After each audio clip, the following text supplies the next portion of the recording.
Hello everyone समस्त को good morning एवं समस्त को आज आउ एक नवा वीडियो को स्वागत। तो देखंतु आज समस्त जेटीएस आशायी बहुत बड़ खुशी खबर आसिक पहुँची सारी। जो 20,000 जेटीएस नियुक्ति प्रक्रिया अटकी चलूला तार बहुत शीघ्र अंत होगा शेष समय आसवाक जाऊँगी। समस्त आशायी माने दीर्घ दिन धरिकी जो दिन को अपेक्षा कर रही से दिन बहुत शीघ्र आसवाक जाऊँगी।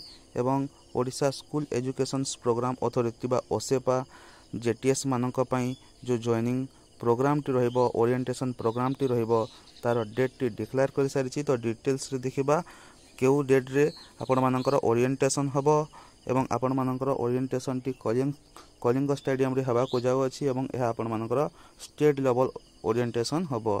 तो देखंतु आपण मानकर आज संवाद रे आसी अच्छी आपण मानकर प्रेस रिलीज। तो देखि पारथुबे Odisha school education programme authority आपण मानकर नोटिस जारी करिछि टेंडर पई जे एटी क्लियरली लिखाइछि Odisha school education programme authority OSEPA under administrative control of school and mass education department government of Odisha invite seal tender for selections for an event management agency EMA for branding overlays and other related activity pertains to the orientation program of आपण मानकर junior teacher schematic scheduled to be held on 5 October 2024 माने 5 October 5/10/2024 रे orientation programme हवा को जाउ अछि एवं ता पई गोटे इवेंट मैनेजमेंट एजेंसी पई टेंडर आज बाहरी सारिछि